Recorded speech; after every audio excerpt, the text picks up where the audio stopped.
Well, that's it. The end of the Settle and Carlisle line, with one of the two expresses being held up, alas, a few yards away from Carlisle Citadel Station. This is the main line on the left, the one that comes up from Euston through Crewe. I reckon myself it ought to be given right of way because the Settle and Carlisle deserves it. It must not go. British Rail have just started to reopen one or two lines, rather timid ones really, to preserve steam locomotives. The whole of the Settle and Carlisle is ready-made for this. I was lucky enough just once to see one of those things panting up over the Ribblesdale Viaduct. It's something I won't forget. And just beyond, when they eventually let it into the station, is Carlisle itself, which I'd like to have a look at.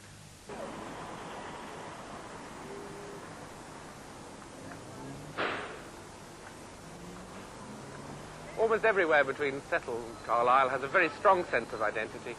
Carlisle itself, to me, seems to have none at all. It's got addled.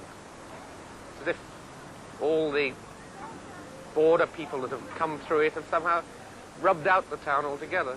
This isn't only my opinion. Almost everyone I've spoken to has had the same feeling about the place. It goes back a long way. In 1830, the local newspaper was saying that they're neither Scots nor Irish nor English, but a mongrel breed of all three, which is puzzling when you think of Berwick-on-Tweed on the other side of the country, which is so terribly strong and its own place. This is all reflected visually. In the marketplace in Carlisle, I'm leaning on an Art Nouveau ladies' lavatory, which is about the last decent thing that's been put up here.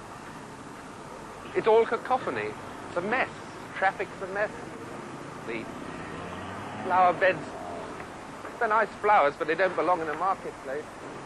The lamp standards are thick and ugly. It's all getting in the way of the shape of the town. Just can't see the wood for the trees here. It really does need this urban head shrinker. What I mean by a town planner, or what he ought to be. And if I was trying to plan Carlisle, I might say, well, all right, it is such a mess, let's simply leave it as it is. But one or two things that make me think the situation isn't as hopeless as that. One is that this place, like everywhere else, has something from the past that you can hang on to and develop and expand. And here, it's a collection of alleyways, about a dozen of them, very close together indeed. Some of them are still used for shopping now. They're not pretty, but they are a working part of the town. Others are left derelict or blocked or car parked. That's not the way to get a sense of identity. And the other thing, which perhaps is more important, is that this marketplace didn't always look like this. What has grown up here, this lack of identity, has happened in the last 30 or 40 years. From a photograph of 1898, you can see that it had a complete unity, and it allowed the important parts of the town, like the statue and Carlisle Cross, the market cross there, the building behind it, to speak, to provide a real heart to the place, not, as I said before, this mess. Because now, look at it. County town of Cumberland, with all the places in Cumberland, and the centre can be no more guts to it than you see here. It's not on. That, for me, is about enough of an addled place. I'd rather get on a bit further up the line towards Edinburgh.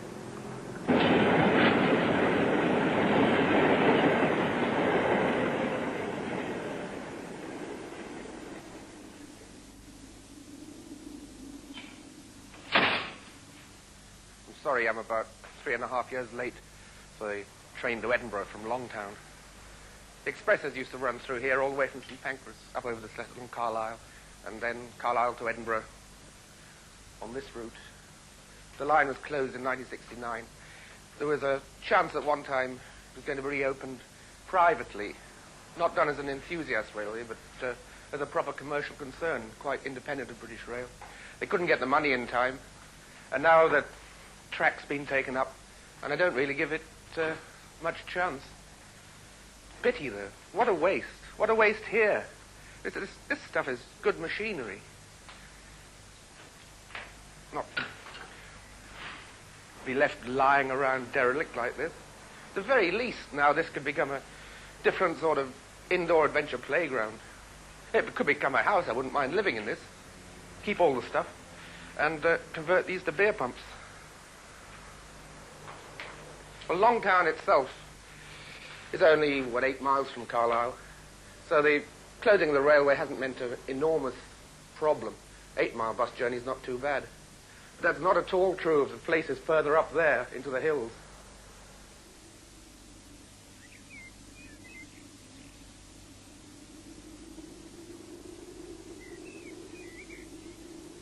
This is one of the wildest parts of the border between Carlisle and Hawick. There's just greenery, me, and a railway junction. This is Riccarton, and it really was a junction, because not only is the Carlisle-Edinburgh come through here, but it was also a line which went down to Bellingham, down the Tyne Valley to Hexham. So you could quite literally go from here to both King's Cross and St Pancras. Now gone, all gone. It was very odd in another way, because for almost 100 years there was absolutely no road access to this place. You just had to get in by rail. It was the only way you could do it. I can't visualize these half-mile of platforms sort of packed with Newcastle supporters or something going to a Glasgow football match, but something like that could have happened. There's a road now, and it's rather sad in a way, because it's a forestry road. In other words, little green fir trees are coming here by the million. It's a great pity to swamp these huge rolling hills just for the sake of a bit more timber. Ah, get off. Hawick's the next town on the route, and it's the one which has suffered most from the closure of the railway. It's the one which is furthest from any railhead.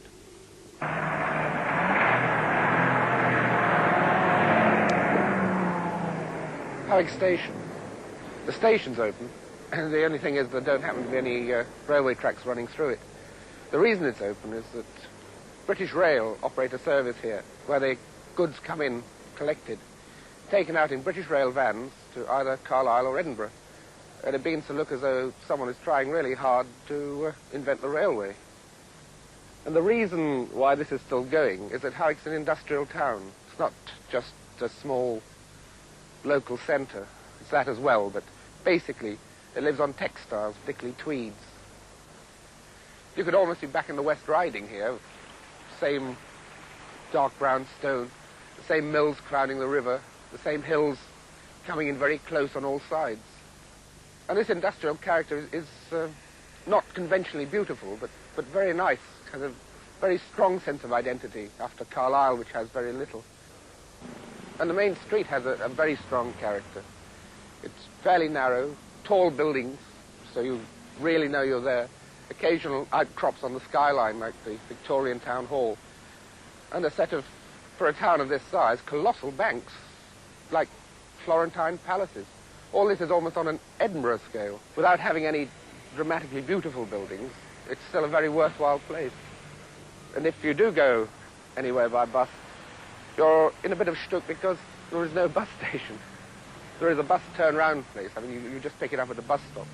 But when you compare that, the sort of standing out in the open entirely with no facilities, with the facilities that were, well, still are provided here in name, they're not in fact, you know, waiting rooms and ladies and gents and that, probably a buffet bookstall that's still there. It seems we're making a bad exchange. This sort of Marie Celeste feeling about this, because, as I say, the parcels office is still going, so it's still inhabited, but nothing is happening this side of the station buildings. And the same thing will be true all the way up to Edinburgh now. Hawick, I just wanted to show because it was representative. And the point of this part of the journey, basically, is to make very sure that this kind of useless dereliction, you know, part of the tracks are going to be a cemetery in the end. This kind of dereliction doesn't happen to settle in Carlisle.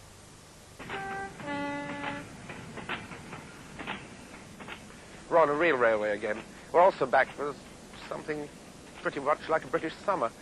But in terms of Edinburgh, it's not a bad thing, because it's one hell of an atmospheric city.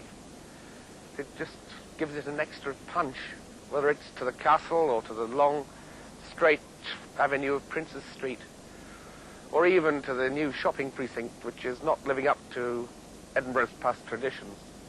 We're up on the Carlton Hill here, and some pretty odd things are happening up here as well as over there. Like this, for example, which is a copy of the Parthenon. It was meant to be a national monument, sort of thing they did in the French Revolution, these abstract conceptions. But the money ran out, didn't it? So we've now only got about half of it. And it's locally known not as a national monument, but the disgrace of Edinburgh. For my money, I don't think it's a disgrace. I think it's a marvellous thing to do. But they didn't stop there. See, this is 1822, and within a few years of that, they went berserk on this hilltop. It's not only this half-finished Parthenon, it's a royal observatory with a dome. There's a Doric temple to a mathematician. There is a little rotunda to a philosopher. And there is a very large telescopic Gothic tower to Nelson's achievements. This is all nuts. It's all crazy and marvellous at the same time. This place is a living proof of the fact that if God doesn't exist, because none of these are religious buildings, we've got to invent him. People have been building their cathedrals, that is, reaching up to the skies here for something like 1,000 years. Right up till now, that is. Right up till the inarticulate flat roofs of the modern office blocks. If I had to sum up these journeys, I suppose very simply, the land surface is sacred. Means of transport are sacred in the sense each has its own ethos, and each is useful for a different pace of journey, a different kind of journey. And finally, I suppose that all the time now, 1972, for as long as we've got left, we must just go on building cathedrals.